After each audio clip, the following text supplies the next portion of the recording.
It is exactly 7:30 on my clock, so we're for NGO times at least 15 minutes ahead of schedule. My technical staff, are we ready? Are we ready? Yes?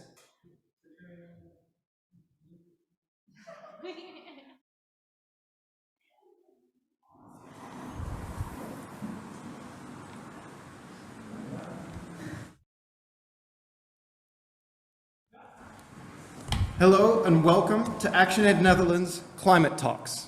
I'm Niels Mollema and I'm Policy Advisor Climate Justice for ActionAid Netherlands, but today I will be your moderator and I get to take you through the first of 3 of our deep dive webinars into the relationship between climate change and feminism.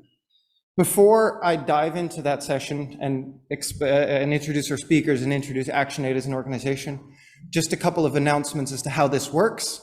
For the people at home, welcome. We're very happy to see you. I can see you. You should be able to see me. So that should all check out.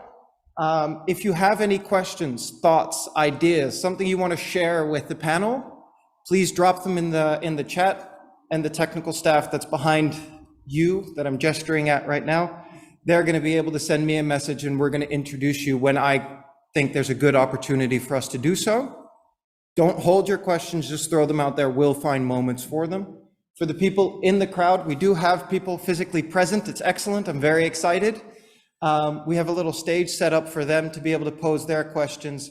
For you guys as well, once you have a question, just walk up, sit down on the chair, and I will get to you as soon as I can. And that should lead to a very, very smooth evening. And we're very, very excited to have all of you here. Now, without further ado, let me start the very first of these, and it is today the subject is the relationship between climate change and women's rights. We're getting right to the base of the issue right here before we dive into further issues in the following webinars. As you may or may not know, ActionAid is an international women's rights organization. We stand with and fight with local communities for a green and just world. In my eyes, a feminist world. And I'm extremely excited to be able to introduce 2 of which are going to be able to interact with you, one of which sadly is suffering from power outages in Zimbabwe and is unable to be here physically or digitally, but live. She has, however, found the opportunity to pre-record a message for you. Rose Lily Ushewakunze is an amazing African ecofeminist. She is a movement builder and she leads a project that seeks to create fair and green jobs for women by transitioning and transforming the agricultural economy. Mercy Grace Munduru, one of my lovely colleagues from Uganda. She is our program manager in Uganda. She is a lawyer and she, for me, is best known as one of the people who's working on the project to stop an oil pipeline that will run from Uganda to Tanzania straight through local communities, straight through their towns, and most probably ruining their livelihoods in the process. And with me physically, thankfully, last year this was all digital, but thankfully this year we get to have some people physically present, is Lucia Cornelius. She's an African ecofeminist or African feminist activist. And she has done a great deal of work in the development of social justice movements. I believe you set up these kind of platforms in 4 different continents, which is just baffling to me. So we're very excited to have you. And I think I can't do any better than to hand over the presentation to Rose Lily to open it up for us with her pre-recorded message.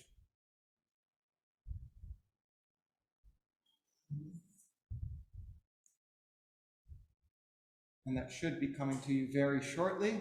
I see a slight bit of panic from our technical staff in the background. Greetings, everyone. My name is Rose Lily Ushewakunze, and I'm an ecofeminist, an African ecofeminist. So when we talk about ecofeminism, we are discussing a branch of knowledge that sees that there is a relationship between women and the environment. So women share a particular bond with the environment. And although there are many facets of ecofeminism, the general understanding is that there is a dual oppression that exists for women and the environment. But the point of contention now is the how part. So earlier forms of ecological feminists have been criticized for essentializing women. But from an African ecofeminist point of view, we believe that power, modern economics, and development have been the main drivers of social and economic injustices for women. This also relates to the operations of multinational companies, particularly in mining and agriculture, who have caused massive biodiversity loss and ecological damage. So what we do is we do not just advocate or bring out the problems that need redressing, but we offer alternatives, and we need a platform where we can offer solutions, especially in problem areas such as mining and agriculture, which have been the core drivers of inequality and the climate crisis. Because for us, women in the global south, we suffer what we can call the by-effects of climate change. For us, climate change exists in a dual lens. For us women in the global south, we suffer the by-effects of climate change. We see climate change as a dual oppressive system that has not only impacted women, but the environment. Climate change, being a long shift in the weather patterns, has left us feeling the effects of both extremes, from recurrent dry spells to extreme temperatures, all of which have affected food security, access to clean water, access to shelter, and access to sexual reproductive health rights. These are challenges that are often aggravated by deeply entrenched social roles, economic exclusion, and geographical locations. In sub-Saharan region, where the socio-economic landscape is marred with poverty and gender inequality, the situation is even dire for young women. So it is from this background that we experience a binary injustice. Climate change leaves women disproportionately vulnerable to climate change as compared to men. Wherever there is a climate disaster, or wherever climate disasters are on the increase, it is women who do not have access to sexual reproductive rights, privacy, security, and dignity during their menstrual period. Some years ago, we had a cyclone in the eastern parts of Zimbabwe, and that cyclone has had devastating effects even up to now for women living in that area. Up to now, we have women who are living in tents, who have no access to their sexual reproductive rights, who have no access to maternal health. And this problem is even rife during this time where we are calling for climate justice. And from another lens, where climate change has affected livelihoods and food security, it is women, especially those who are pregnant and breastfeeding, who suffer from malnutrition and nutrition-related challenges. Climate change mitigation and adaptation strategies are in a haphazard manner, with no sight of climate financing that is going to redress these problems. It is women who are socially, economically, and politically excluded from proffering climate justice solutions. Where climate change increases competition for scarce resources, more women face increased violence and abuse when resources are scarce, particularly food, water, and land. And so these are some of the challenges we face in the global south, particularly here in Zimbabwe. And our story is not just a story to bring out the injustices, but to offer solutions as to how we can contribute to the climate justice discourse by shifting power, redefining progress and development, as well as decarbonizing various sectors such as agriculture, through the inclusion of principles of agroecology, and the mining sector through the use of clean energy. Thank you. Thank you very much, Rose Lily. Sadly, I'm not able to pose any follow-up questions to you, but I would like to pose maybe one or two to you, Rukia. Rose Lily mentions a great number of issues here, from the relationship with women and the environment, the access to reproductive rights, the negative impacts of mining and agriculture. What I'm curious to understand maybe a little bit clearer is when we talk about famine, in a lot of people's heads, that impacts everyone. No, there's a lack of access to food. Sadly, we're used to seeing images of people starving. Why, and better said, how does that impact women differently? Oh, wow, what a loaded question. And I think the answer lies in the room and with many of us.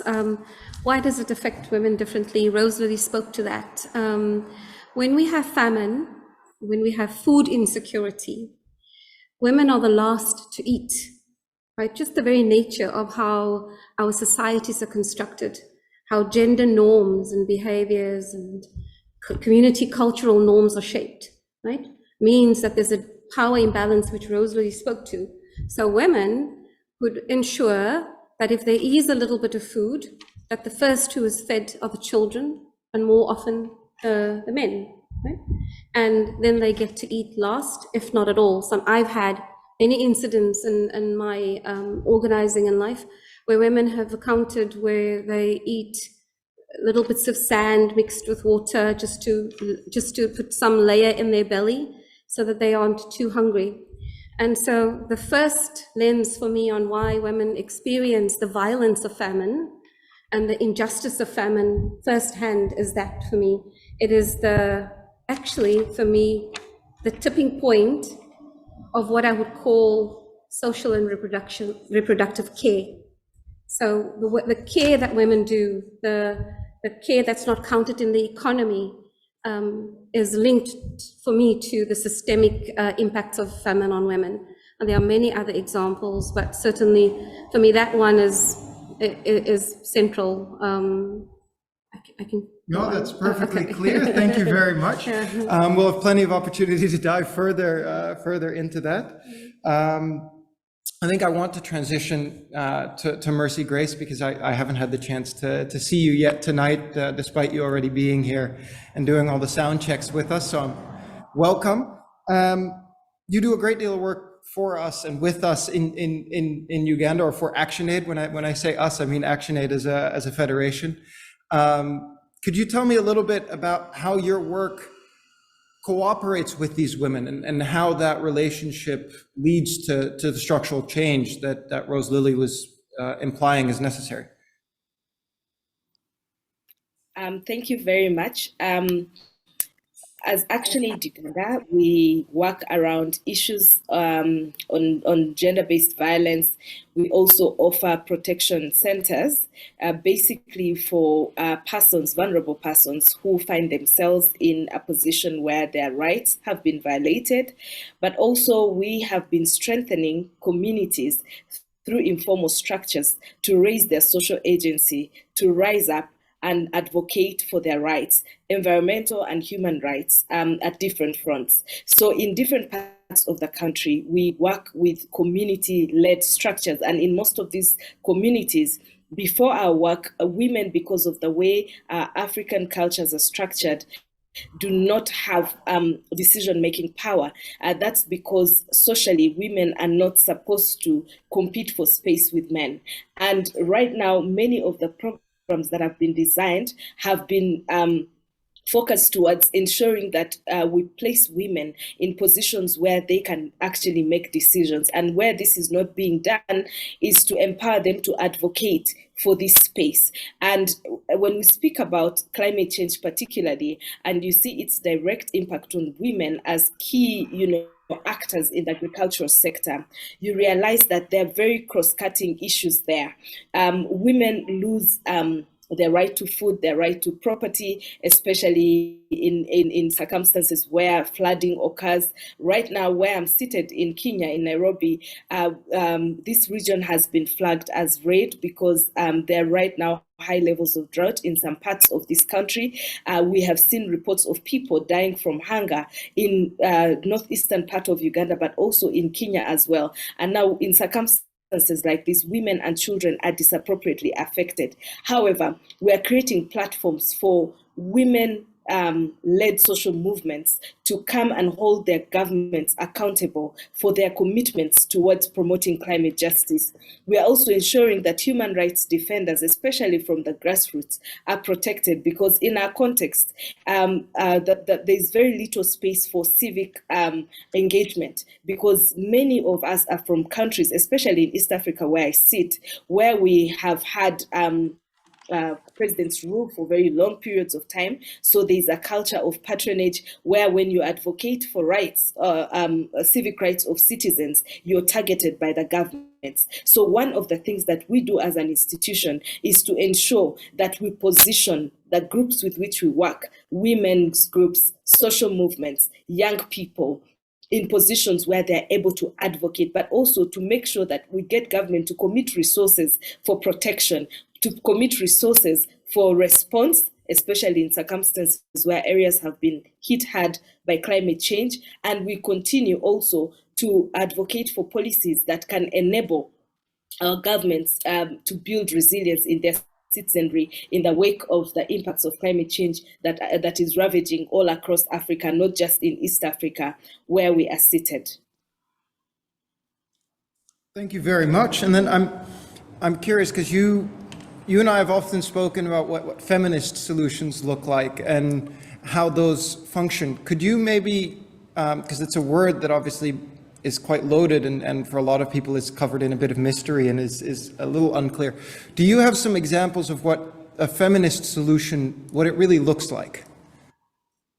Thank you very much.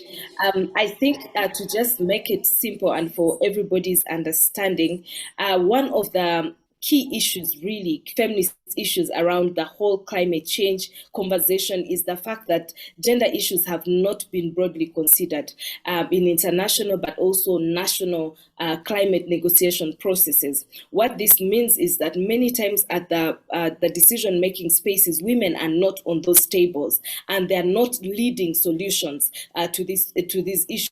Yet, if you look at the composition of the agricultural sector in Africa, you find that women are the biggest number of people commanding that particular sector. They're the ones that at the forefront of care work in our communities. They're the ones that are leading solutions, different community-tailored solutions. However, when it comes to formulation of policies, when it comes to making decisions around issues of climate change, you'll find that the issues of women are not there simply because there are not enough women at the forefront. And for us, feminist solutions include having the voices and the priorities of women reflected in climate change laws and policies. For instance, if you look at the United Nations framework convention on climate change and the Kyoto Protocol, you realize that the words like gender and women are not mentioned at all. What this means is that there's very little consideration of gender issues in this climate action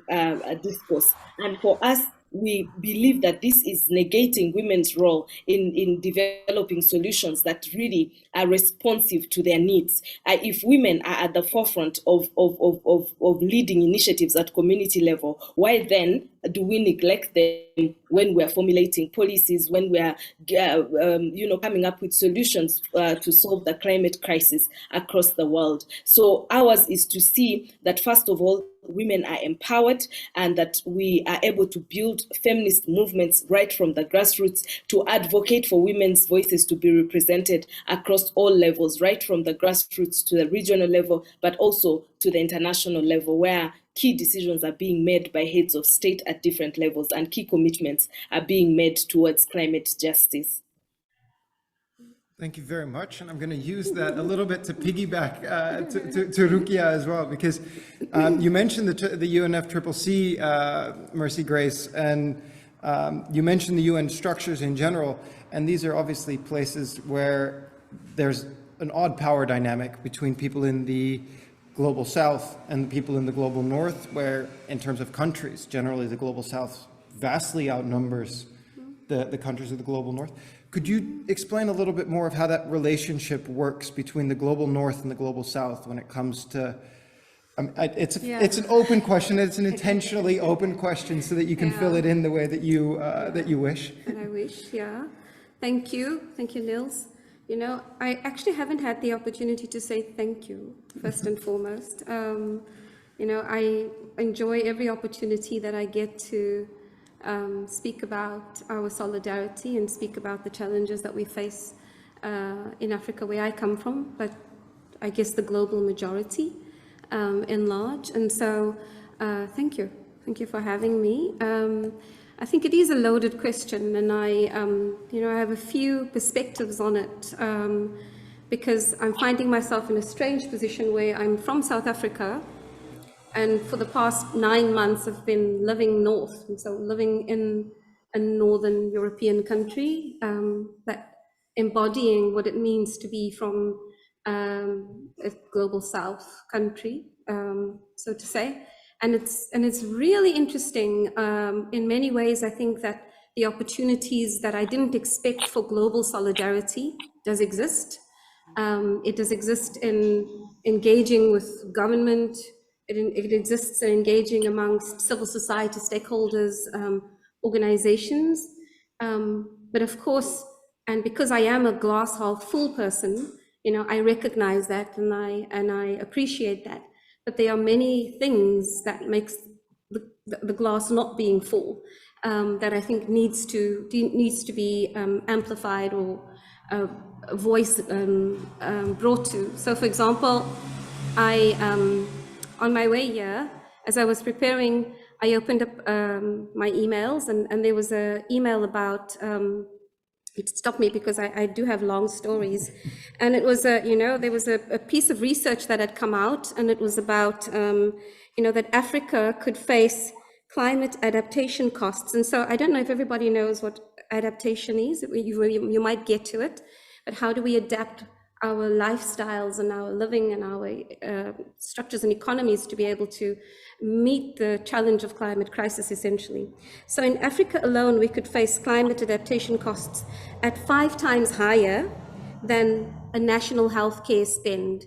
So if your healthcare budget is 1,000 euros, using like little numbers, then you'd spend on adaptation 5 times more than that. And so in Africa, we're constantly having to make these choices, impossible choices between health, choices between sanitary towels and climate adaptation. And I'm maybe simplifying it, but essentially that's what it boils down to. And I think that that's where often the disconnect happens. And I've got many of those kinds of examples.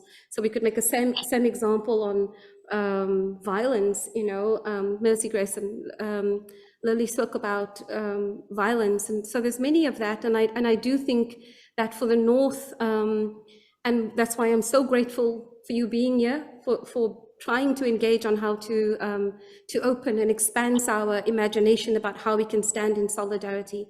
I think that the North needs to really step up, you know, like really, you know, kick into gear about what are the kinds of challenges that we've created in the global majority or in the South that we now need to reverse. Why, you know, why is it that we are still having the conversation about why we need to reduce our carbon footprint in the North when it has such dire impact for everyone living in the South? And the last thing I'd say, which I'm so worried about for myself, Rukia, is that living here, I'm beginning to, and I work hard not to, but I am beginning to forget what it feels like to live in abject poverty on a daily basis, to live without power for 8 hours, 9 hours, 12 hours a day. And I worry about that, because if I'm forgetting, how can I even expect you to remember when you're not even from South Africa? And I think that for me is the crisis, so to say. Yeah. Yeah, I think it reminds me a little bit. A couple of days ago, I was at the Ministry of Foreign Affairs having a conversation about what a just transition looks like. For those of you who don't know the term just transition, it comes from the labor movements. It's about making sure that both people who are in a current industry that might be disappearing, getting the chance to transition along with that, and making sure that the people that a transition from one system to another also addresses those inequalities that already exist before.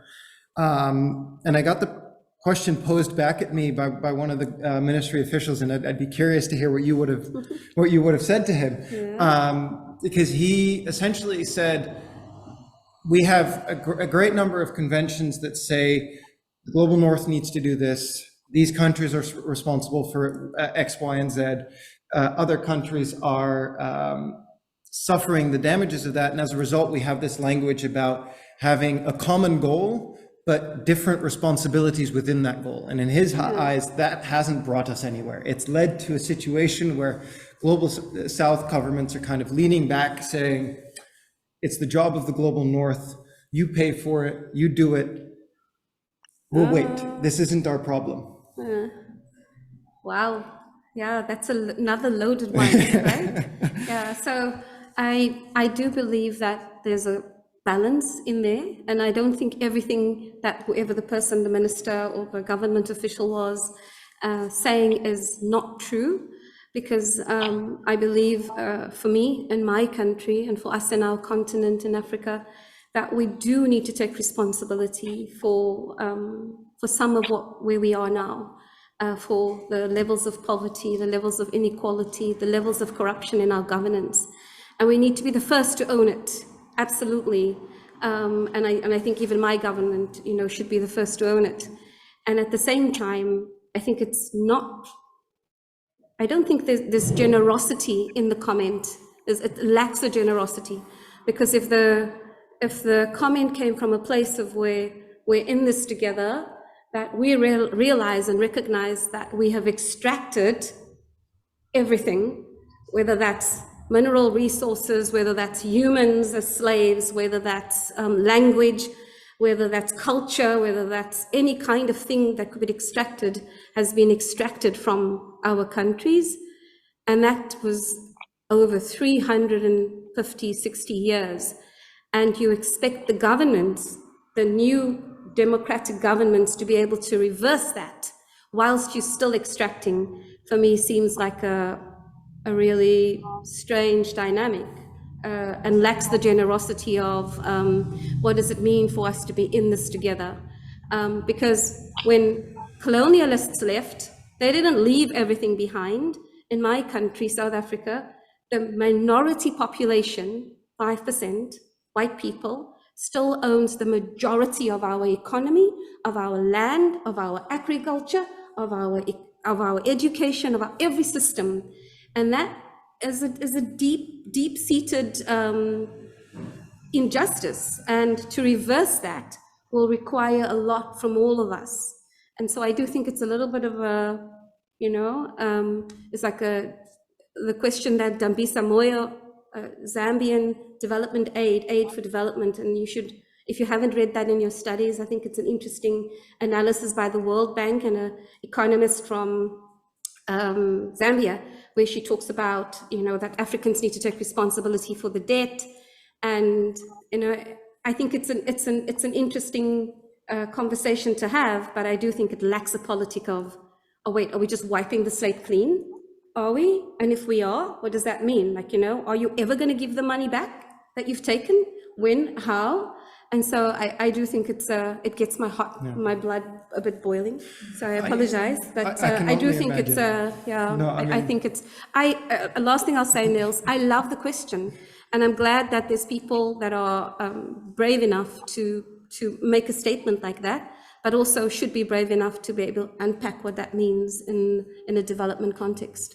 To the government official's credit, I do think he was saying this mostly to get a conversation started. I've spoken to him in a lot of different contexts as well, where he said things about climate finance, about it needing to be channeled through more public services and those kinds of things. So, okay. But it still strikes me, and it surprised me coming out of his mouth, these kinds of comments. But we'll leave that for what it is. We have our first question from our live audience. So, without further ado. Hello, thank you so much. I've got a question about the relationship between the global Nord and the global South in a context of international development cooperation.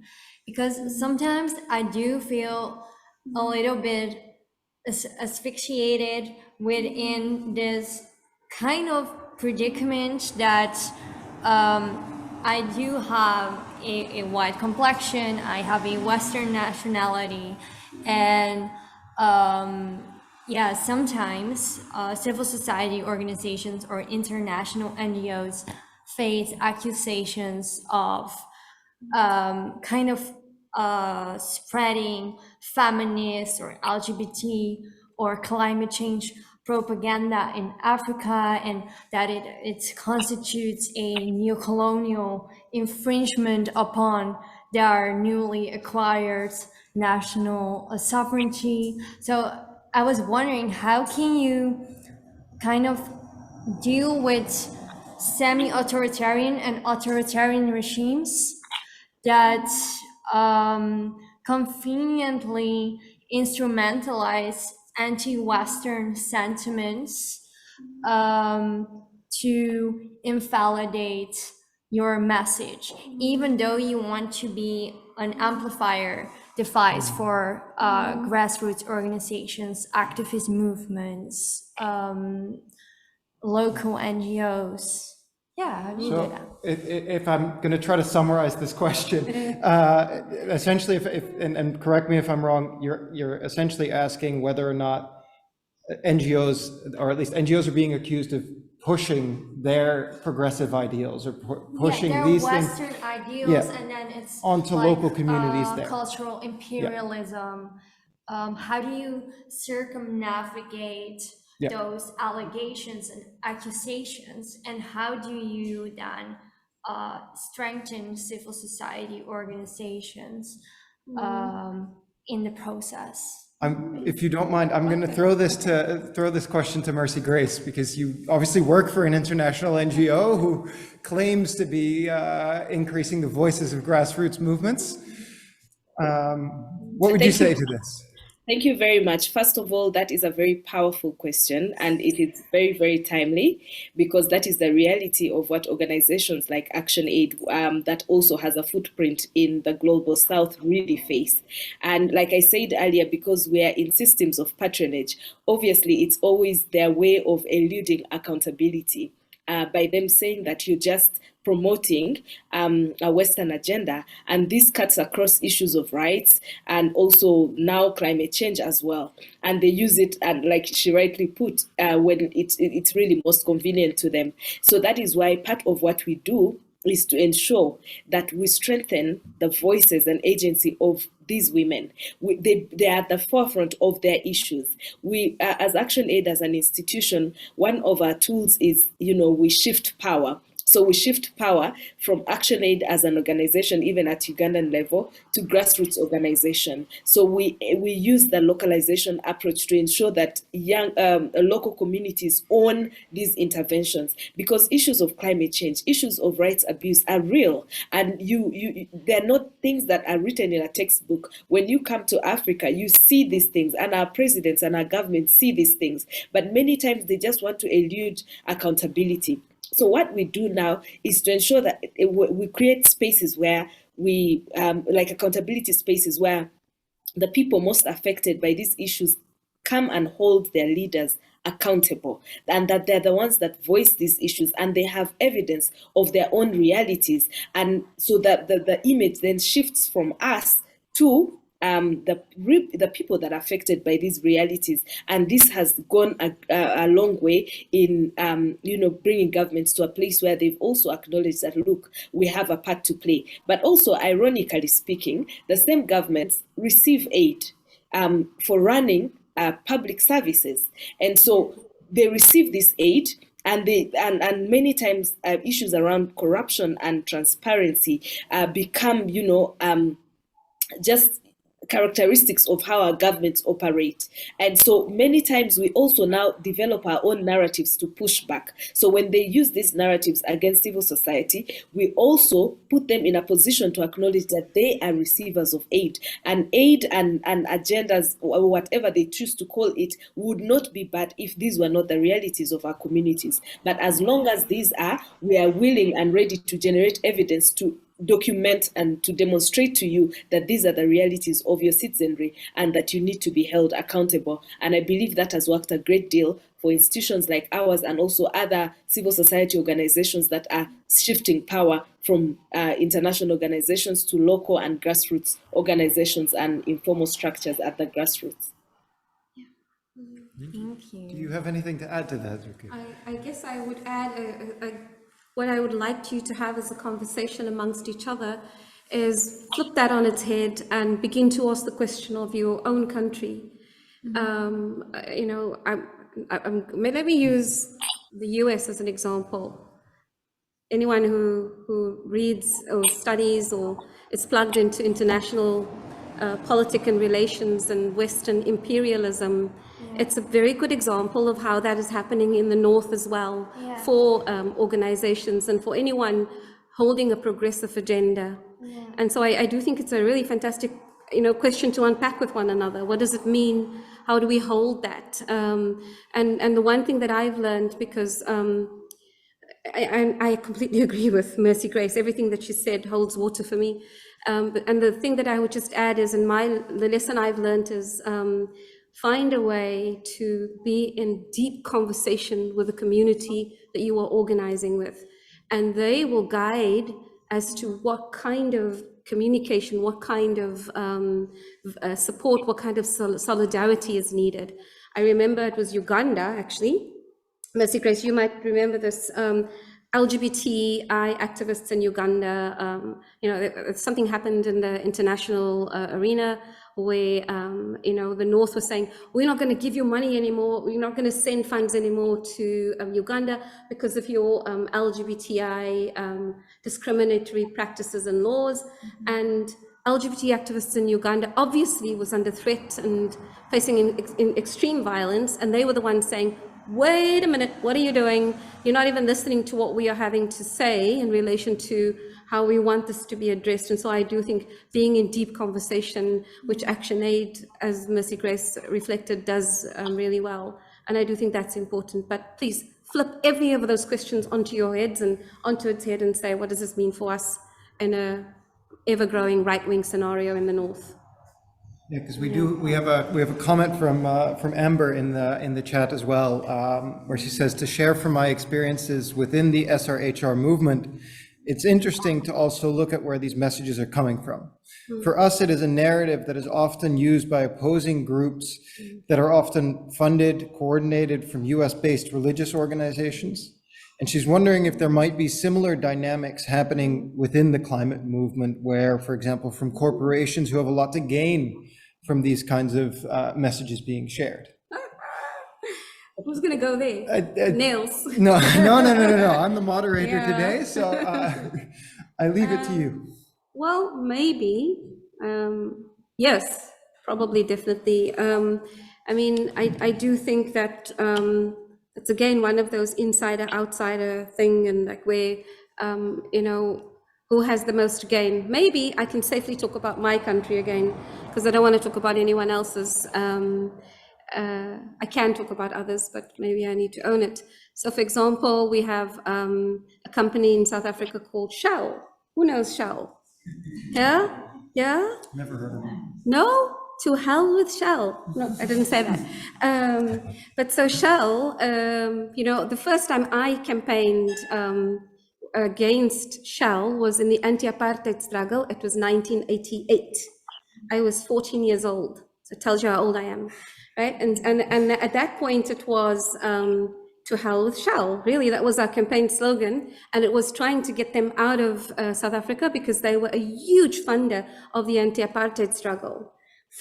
2000 and what was last year? 2021. And communities are still struggling, and through the lens of climate justice, are still struggling to, for their own autonomy, to be able to make decisions about their land and the oceans from which their ancestors come, to be able to make those decisions. But Shell wants to do seismic surveys and mining off ocean, you know, oceans, and have managed to get a agreement. There's a fine print in our agreements on exploration, and has managed to get the government to give them the license to be able to do these seismic surveys. And Shell says, well, we did all of the necessary, you know, signed every box, ticked every box, did all of the regulations, managed to do the due diligence on the impact on the environment, including the communities. But obviously they didn't, they didn't because civil society, along with strategic litigators, natural justice, and Greenpeace and ActionAid and Oxfam and all of these international organizations rallied solidarity to be able to take Shell to court, to stop the exploration and to stop the seismic surveys. And Fisabilillah, out they went. We managed to get the warrior ship out of our ports in Cape Town. But, I do think that it is an absolutely critical question. The private sector and government relationships and partnerships that are so deep-rooted in relation to climate justice and that prevents us from having the just energy transitions that Nils and Rose Lily had spoken about. And so that's just one example. And the struggle continues. The road to freedom is long. I want to kind of piggyback off the Shell example to transition to a project that I already mentioned earlier, Mercy Grace, that you're involved with, the oil pipeline that's planned to be constructed from Uganda to Tanzania. I'm sure it's a fairly new subject for many people that are in both here with us online and in this space. Could you maybe explain a little bit as to what that pipeline is and also what its relationship is to, or what its gendered impacts could possibly be? What does it mean for women's rights, this kind of pipeline? Yeah, thank you very much. And so Uganda, a couple of years ago, discovered 1 billion barrels of oil in the Bunyoro region. And so part of the plan is really to construct a pipeline that can then transport this crude oil through Tanzania into the rest of the world. And this is expected to be the longest pipeline in the world, actually. And it's a very huge undertaking on the side of government that has partnered with two companies. One is Total from France, but also the other is Sinopec, which is a Chinese company that have already committed finances towards the construction of this pipeline. And this pipeline, by nature, is going to run through different ecosystems. That first of all, the region where the discovery is home to some of the biggest national parks in the country, but also the route that is going to through which the pipeline is going to pass is where the one of the lakes, Lake Victoria, that we share in East Africa as Uganda, Kenya, and Tanzania is. And it's expected that in the construction, the pipeline will pass through these game parks, but also through Lake Victoria into Tanzania and through different communities and displacing, millions of people, both in the Ugandan side and in the Tanzanian side. But obviously already just by that description, you can see the kind of destruction that it can have. Oh.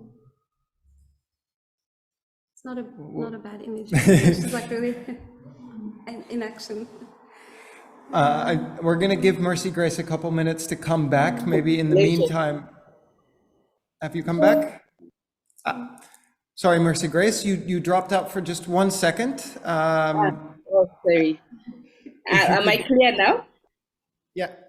Oh, great. Yeah. So it's expected that in the construction of this pipeline, there will be huge impacts on especially the ecosystem, but also in terms of displacements of communities, both in Uganda and also in Tanzania.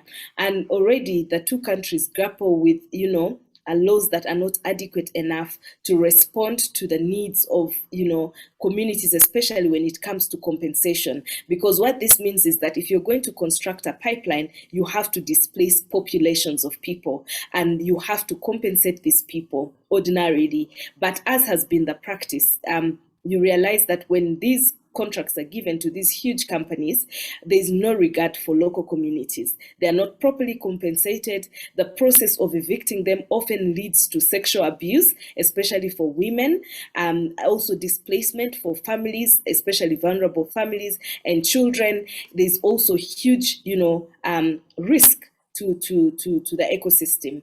And as such, civil society organizations, including ourselves, have been advocating against the construction of this pipeline, but also we've been putting a check on our governments to see that, in them executing processes around this pipeline, they are within the international frameworks, but also that they are being respectful of national laws, because this is always disregarded, especially when it comes to issues around land. Land is a huge resource here in Africa because it is where most communities derive their livelihood. The moment you grab land from a local community, that is another family living in poverty. That means children that cannot go to school. That means people who going to become insecure. That also means a risk, especially of sexual violence to communities.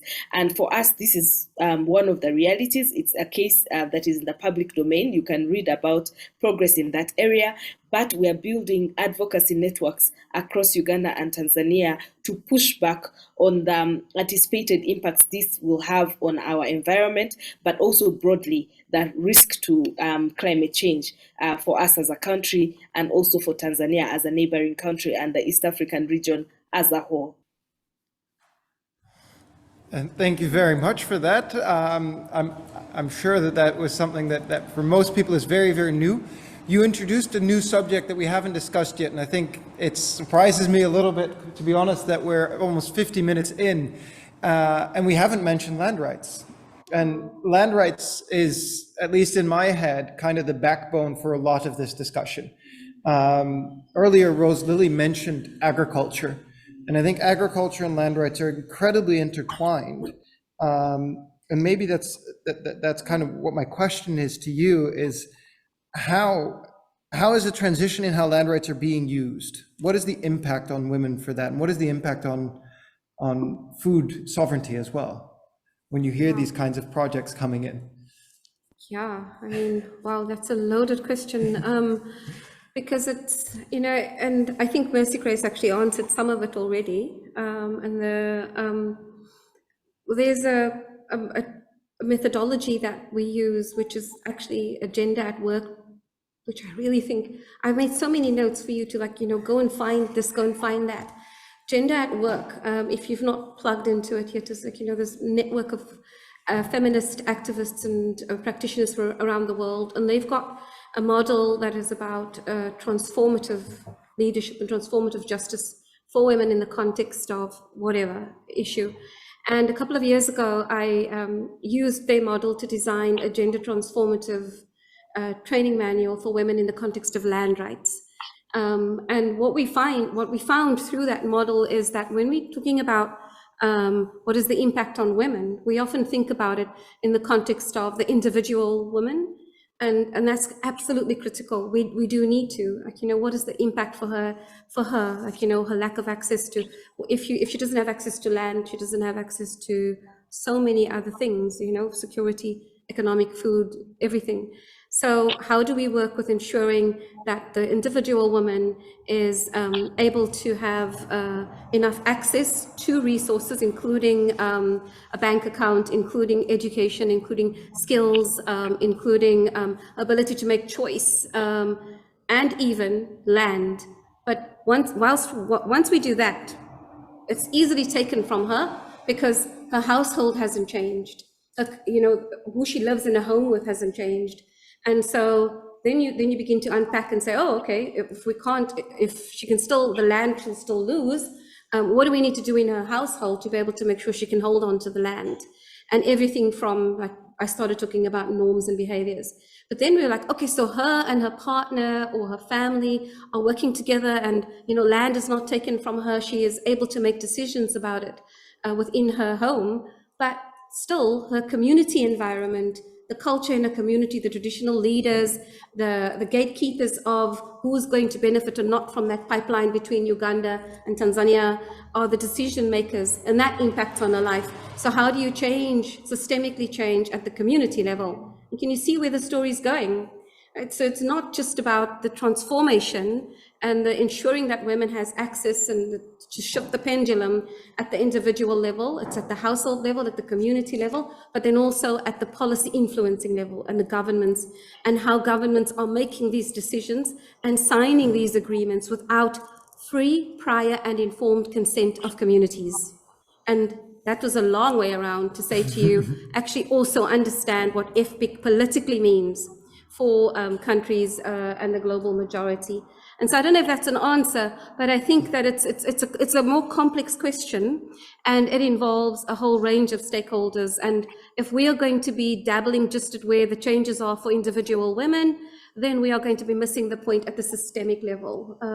And I think that that's maybe just a little bit of a nugget. Yeah. No, I mean, it's, if you've ever wondered why organizations like Oxfam or ActionAid or other INGOs need reports about this thick to explain some of this this stuff, it's because so much of it is intertwined. And to me, it's crucial that we do actually take the time to unpack some of those. I have a question that I'm going to probably end up posing to every single speaker that comes by here. I'm obviously a white man who works for a feminist organization. Last week was placed in front of 17 women and had to lead a discussion on what feminism is and what feminism means.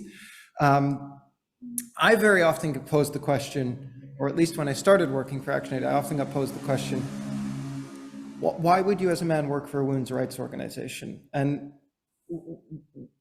I want to rephrase that question a little bit to, what is the role of men in that, in a feminist solution? Is that...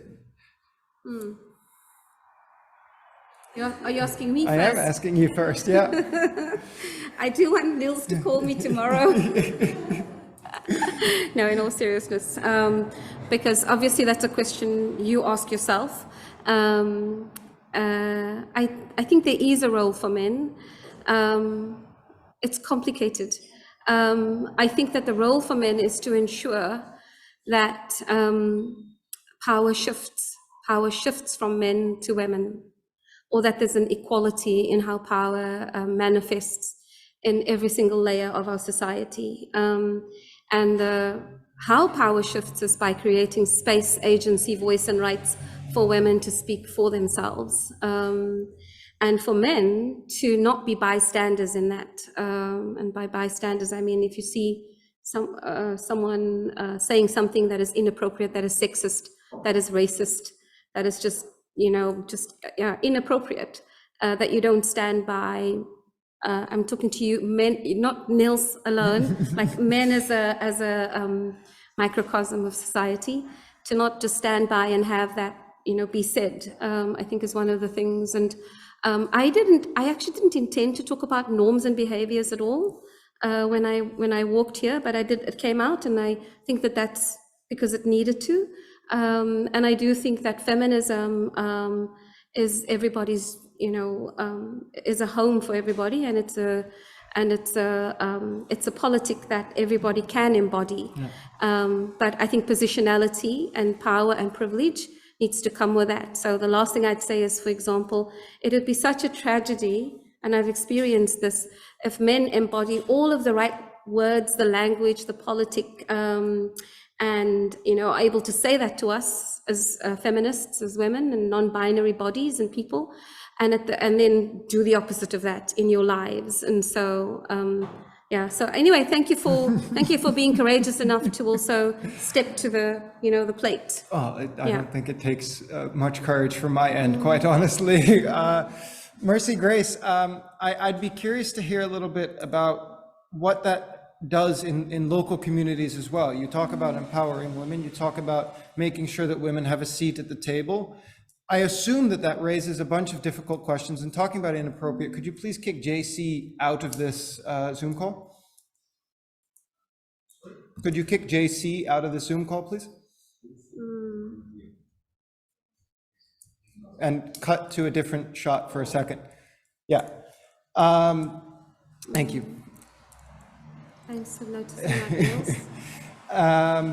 In the meantime, Mercy Grace, sorry, I lost my train of thought for a second, but Mercy Grace, when you go into these communities and you work with women and you talk about getting them a seat at the table, I'm very curious to hear what that's like to have those conversations in places where I can imagine that power shift is fairly uncomfortable.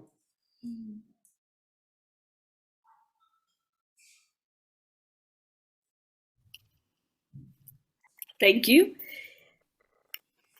Thank you very, very, very much. I would like to speak to the issue of power shifts in our context. As you know, Africa is very deeply entrenched in issues around culture, and many times when it comes to custodians of power, you realize that traditional institutions, such as cultural organizations, are the ones that wield power. And this is where the decision-making power of women is usually robbed. So what we do most of the times is to ensure that we create dialogues between the informal structures and also the women's groups that we work with, to just broker power for women in this context, but also for young people who may find themselves at crossroads, especially when they're advocating for the rights of girls, especially in these communities. We also have been negotiating cultural gender principles, particularly with power brokers at community levels, just to ensure that women and girls are given a place at the decision-making tables. And many communities have adopted positive cultural gender principles, such as women's ownership to productive resources like land, such as enabling women and women's groups to participate in leadership, but also allowing women space to advocate for issues that affect them the most. We have also designed trainings, targeted trainings for traditional leaders. Why do we design these trainings? It's because they need capacity to understand some of these issues the way we understand them. Many times their mindset is still the mindset of the past, where they believe that power cannot be shared, that power belongs to men, that power cannot be equally shared between men and women at family level, but also in different decision-making structures. So what we've tried to do is to ensure that we build their capacity to appreciate issues around gender dynamics, to appreciate issues around human rights, because certain practices such as child marriages, such as female genital mutilation, still exist in many communities where we work, for example, in Uganda. And for you to be able to, deal with deeply entrenched practices like this one, you need to build a capacity of these cultural institutions. We also organize exchanges for different power brokers at community level to learn, because there are communities that are fairly progressed from these practices. And so they're embracing change, they're embracing new norms, and they're doing the right thing. So what we've been able to do is to ensure that we promote cross-learning between different cultures. We promote cross-learning across countries where we have seen that certain cultural institutions have progressed. And this has gone a long way in causing a mindset shift in the minds of the traditional institutions that we work with. I think it's a very, very clear answer that I at least have nothing to add to. I do think I got a question here from Soraya, and her question is, why do you think it's important that specifically women are at the forefront of offering solutions to the climate crisis? How does their approach differ from that of men? So we've obviously already heard that we want gender-specific policies. We know that when women are at the table, their views are taken into account more, but maybe more on a fundamental level, is there actually a different approach? Do you see a dynamic shift when you put women at the table? Yeah, Amy, yeah, absolutely. Thank you for the question. I mean, Rose Lily, yeah, of Zimbabwe spoke about, pointedly spoke about the impact of the climate crisis, particularly on women, and how women feel it, and not just climate crisis, but all of these other crises. And so women embody the lived experience, and who better to speak on on the injustices, on the discrimination, on the inequality, than the people who experience it the most. And if everything tells us that women experience it the most, then women should be the ones to speak about the issues. And particularly also if there are so many examples of where all of the policies, where policies are set without thinking about the impact on women. And when women are at the table, chances are, not always, but chances are that the conversation and the analysis would shift. And so, for example, I've been in many scenarios where there wasn't even a consideration of gender disaggregated data for how we are thinking about the climate crisis. And why isn't that? Why is there not? Either because there's not a woman at the table to be able to present the alternative or the need for the inclusion, or it's just not a priority. And more often than not, obviously, it's not a priority. But I do think that the people who have, the lived experiences should be the ones speaking about the crisis that they face. Yeah. No, I think that's incredibly clear, right? It's in my head, it makes the most sense to have the people who are most affected at the table. At the same time, and maybe more towards Mercy Grace, I would like to maybe play a little bit of devil's advocate, where we've obviously had a number of female leaders who have taken actions and led to change that I would argue is very far from our feminist ideals, right? We've had a president of Liberia who has led to massive logging, massive environmental destruction. We've had Margaret Thatcher introduce highly repressive economic reform. Is it sufficient to just have women at the table, or is there an element that I'm overlooking when we say just add women to the table?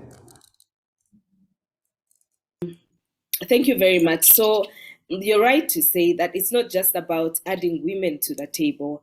It's also about the systems within which we operate. For example, if you inherit a system of patronage, such a woman goes into this system and is webbed into it.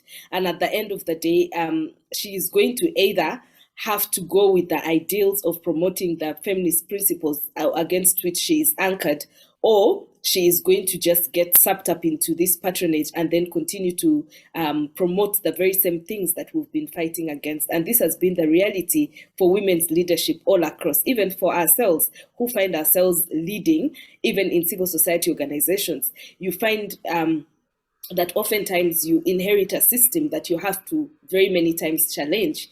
And many women do not have the capacity to challenge this, especially given the kind of grounding and training that they get in their leadership journey. That is why investment in feminist leadership at every level is very, very important, because then you're able to build their capacity at a very early stage, and you're able to help them appreciate the ideals of feminism and feminist leadership and how they can apply this practically in their everyday life. Not to say that it will be perfect for anybody, but having that level of appreciation becomes very important in guiding the leadership journey for women in different spaces. We have women in my own parliament who are women MPs who are representing issues of women, but they will be the very first sometimes to vote against a bill that you see as being progressive. And many times I know that where they sit from, they are also, divided between what they are supposed to promote and also the systems of patronage within which they exist. And we operate in a very patriarchal society already. So just having a woman in a position of power does not in any way mean that they break the system. That means that this woman is going to have to live through this system and find her own ways of navigating this system to remain strongly rooted in the principles of feminism. So having women in positions of leadership is not enough. It's important to invest in feminist leadership and also support women throughout their leadership journey.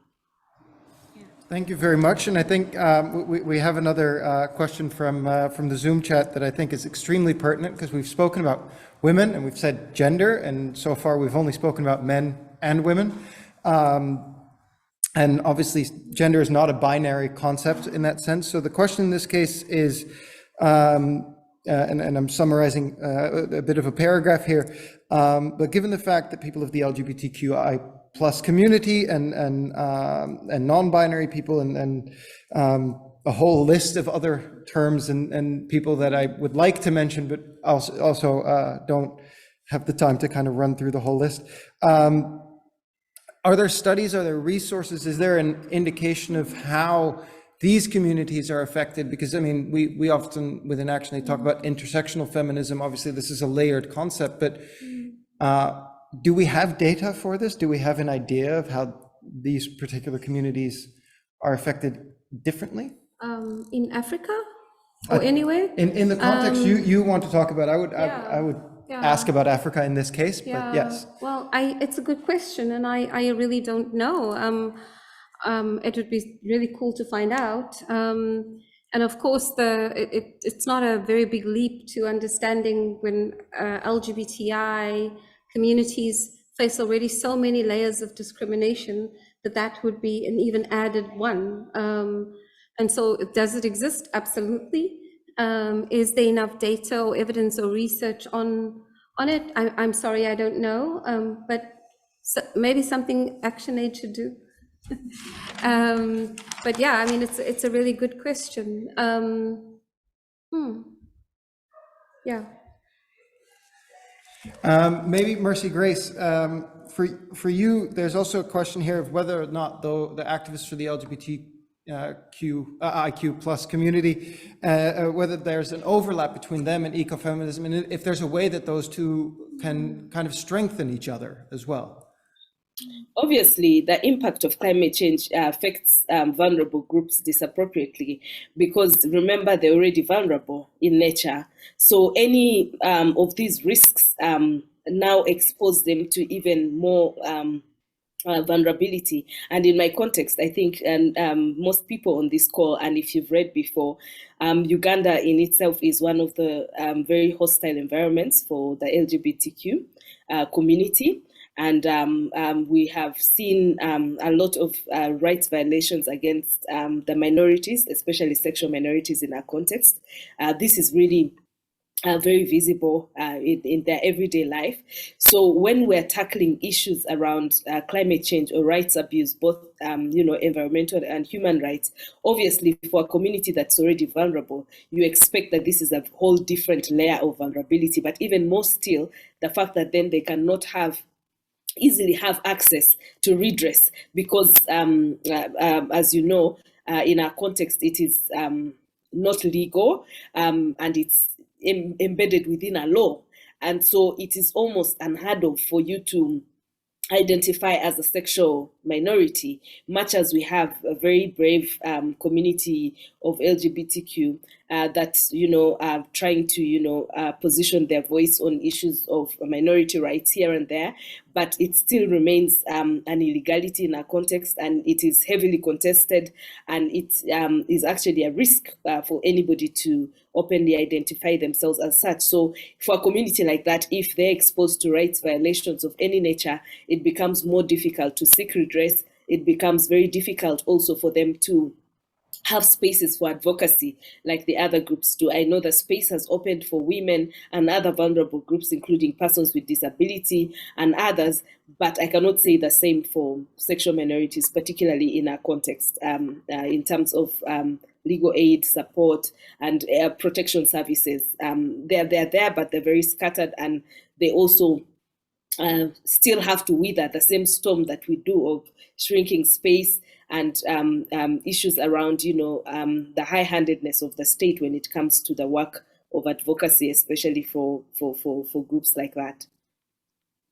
I actually, thank you, Mercy Grace. I actually remembered, I went back into my vault real quickly, and there's an organization called the Other Foundation. You might know of them.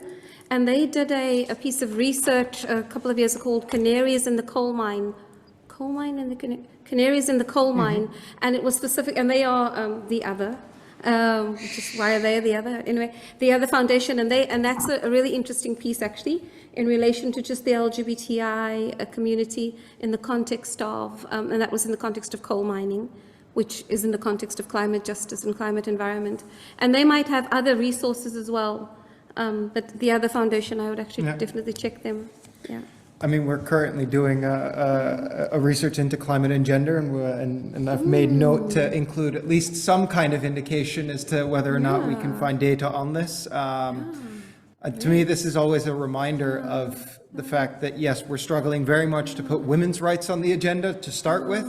Slowly, we're starting to get some of this aggregated data for women, but there are a great number of other struggles that are related to this that deserve a lot more attention, and definitely more than the anecdotal attention that they've gotten. Great. I'm starting to get to the last 15 minutes, and I have two questions that I want both of you to answer. And obviously, there's a group of activists here that are currently joining the Climate Justice Summer School that ActionAid is organizing. We have they're going through this entire cycle where they get workshops and webinars like this and training in activism. Do you have any advice for them? Either one of you. Mercy Grace, maybe you would like to go first? Yeah, sure. I'm very excited, first of all, for this, and I'm very excited for them as young people to have chosen this path. I think one of the things that I can really tell these groups of young people is that we're interconnected, that our issues are interconnected. Even when I'm sitting in the global south where I'm speaking to you from and where you're seated from, issues around human and environmental rights are really cross-cutting, and our world is slowly becoming one world, and therefore our issues are your issues as well. And for you to be an advocate for humanity, you have to forget about all of these divisions that have been created along race, along our sexual orientation, around gender, and all of these lines. They have to be erased in your mind for you to be able to stand up for what is right. And for me, I think that is one of the principles that has helped me, that I have to oftentimes erase these lenses in terms of how people view me, what their perceptions of me are. I just look at the human being before me, and if they're in a position where they're vulnerable and they could use my voice, they could use my networks, they could use my position or the resources within my organization, I have to reach out and do what I have to do in my position. And also, do not stop seeking for knowledge. There's a lot of resources out there now. Get yourself, entrenched in reading a lot of the studies that have been done in subjects that you're very interested in. If you are looking to grow in the field of climate justice, it's very important for you to analyze the different contexts and also be abreast with some of the trends and the things that are happening around the world right now.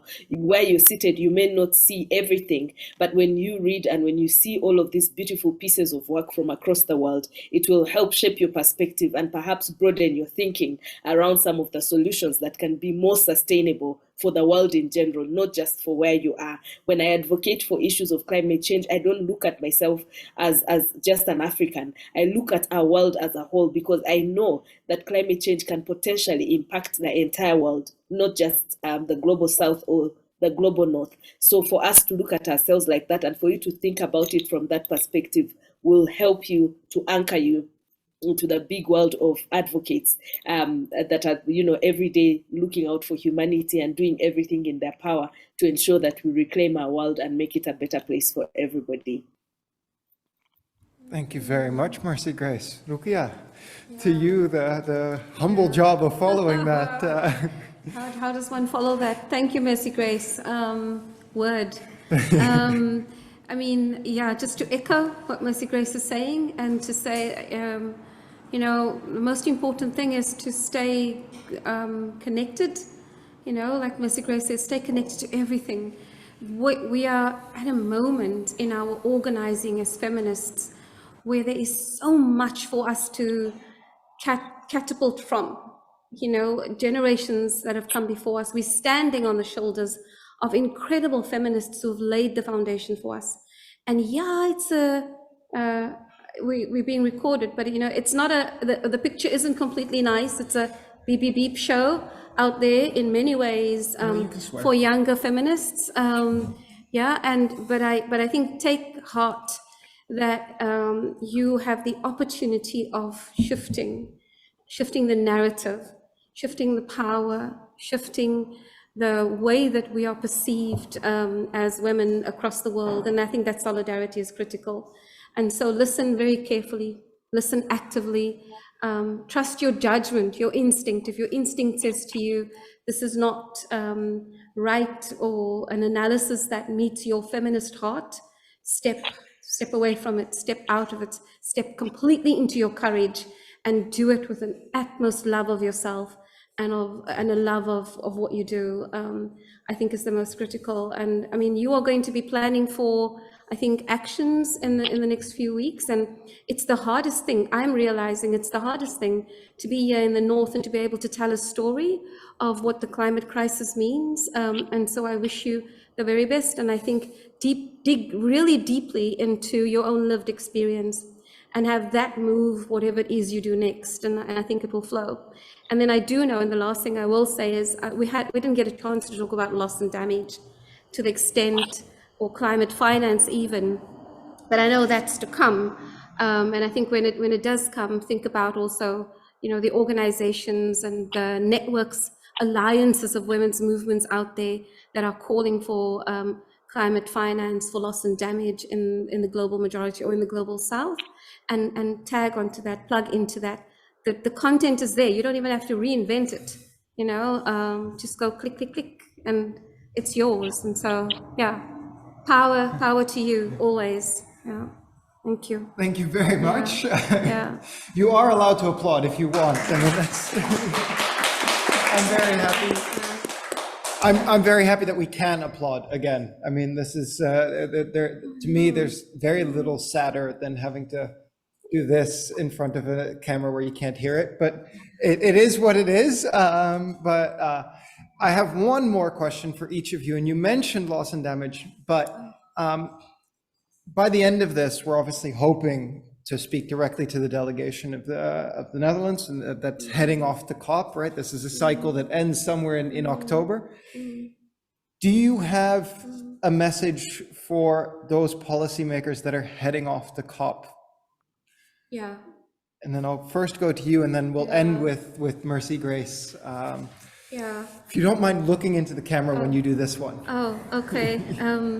Yeah, I do have a message. One of our feminist activists in Kenya, Elizabeth Watu, has put out an open letter to the presidents or the co-presidents of COP, of the UNFCCC, about loss and damage, climate finance for loss and damage, and asking for a climate finance facility for there to be political will and commitment made to ensure that there's enough finances to meet adaptation, to meet resilience, and to ensure that we are able to meet our stay below 1.5 degrees. And so, yeah, I think just to join the call, join the actions.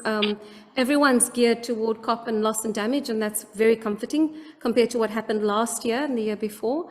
So, yeah, everything for me right now needs to be about climate finance and ensuring that we all take responsibility for the loss and damage that's caused by the climate crisis. Thank you very much. Mercy Grace, what would you tell the Dutch government if they were in front of you now, just before heading to COP? That, first of all, that we need to pay attention to Africa's realities as we go into COP27. And for me, that is very important. And one of the key questions for Africa has been really, the nexus between, Africa's food systems, issues around energy access, but also commitment of finances towards, fighting against climate change. And this, for me, all these realities cannot become functional unless we position Africa's priorities at the forefront, without necessarily, looking at Africa as just a homogeneous group and all issues around the global south just from a homogeneous perspective. I believe that we need to interrogate that nexus around Africa's issues issues around food, and this is specific to what is happening right now in Kenya, where I'm seated, where there's drought, that we need to very urgently find that nexus approach between our food systems, the issues around energy access, but also we need to commit resources towards climate change. And we need to just not think about this as commitments on paper, but we need to see this reflected in our local and national policies. And we need to see governments really walking that talk as we move towards that period. Thank you very, very much. I'm just having a quick look around the room to check that there are no questions, and also checking Zoom one final time to make sure that we haven't missed a question. No? Okay. In that case, I want to thank everyone at home for having joined us. It is wonderful to be able to have you here, and I'm still very, very grateful that we do get to share this with a number of people, not only in the Netherlands, but also outside of that. So thank you very, very much for joining us. Don't forget that there are 2 more after this, in which we will have one session at the end. The third session will be on climate finance and specifically loss and damage finance. So that will come, and we will dive deep into that as well. The next session is in 2 weeks' time, and it will focus on everything that has to do with mitigation, adaptation, and when that fails. So I really hope to see at least all of you again, and I hope to see more of you again. Thank you very, very much. Thank you for everyone that was here in the studio as well. We can do one final round of applause. And one final thank you to the technical staff that made it possible today. Thank you very, very much, and I hope you have a very